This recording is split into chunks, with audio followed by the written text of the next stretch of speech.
أول شعاع للصبح، البيت كله بيصحى، في مدارس للولاد وفي شغل للأب، وفي يوم مليان تفاصيل كتير للأم لو هي ست بيت، وتفاصيل تانية لو موظفة. تقوم وتفتح الشباك وتدخل النور للبيت وتنادي على الولاد وما يردوش، وتنادي تاني وما يردوش، وتنادي تالت بزعيق، ويزمزقوا فيقوموا وهم مجبرين. والأب من سريره يصحى على صوت الدوشة وينادي على الولاد هو كمان. بيحاول يساعد الأم في أصعب مهمة صباحية، هي صحيان الولاد، مع إنه بيكون هو لسه على السرير. المهم البيت يصحى ويستقبل نسمة الصبح والراديو يشتغل. إذاعة الشرق الأوسط من القاهرة، إذاعة جمهورية مصر العربية تقدم من حديقة الشعر والكلمات، أقدم لكم قطرات الندى. حديقة الشعر والكلمات أقدم لكم قطرات الندى.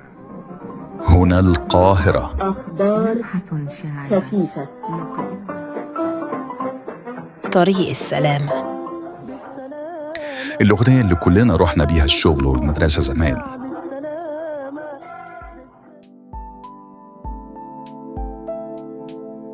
صوت الولاد وهم بيطلبوا نوع سندوتشات معين النهاردة، أو يسألوا على مكان الشنطة أو التوكة أو الجزمة أو الشراب، والأم ترد عليهم من المطبخ وهي بتحضر السندوتشات.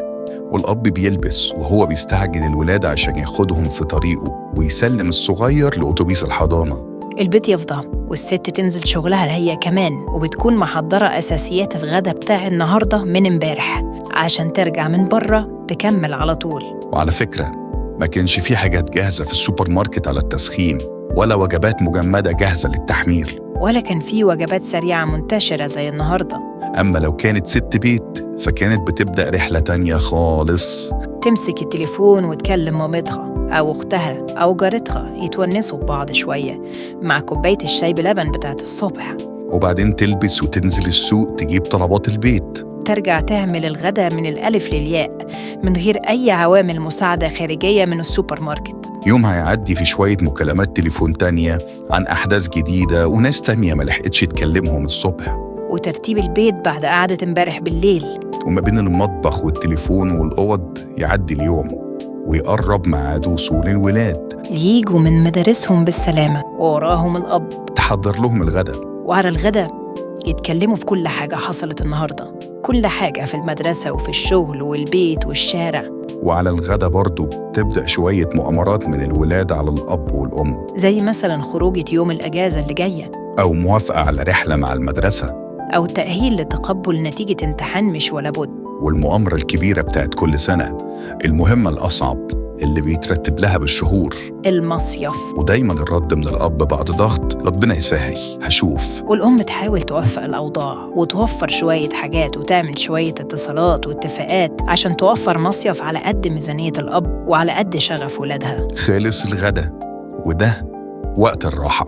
عدى نص اليوم وده كان النص الصعب، اللي فيه صحيان بدري ومشوار مدارس وشغل وتحضير غدا، وبعد ما يصحوا يبدأ يوم تاني، مذاكرة ومسلسل الساعة 6 وقراية جورنان وشوية حكايات بين الأب والأم، وواجب وبراية ضايعة وقلم مكسور، وشوية تنبيهات على شوية حكايات على شوية سندوتشات. ويمكن يبقى في زيارة من قرايب ولا جيران. تيجي الساعة 10 والولاد يروحوا السراير والأم تنام وراهم على طول، ويمكن قبلهم كمان. ما هي أول واحدة بتصحى.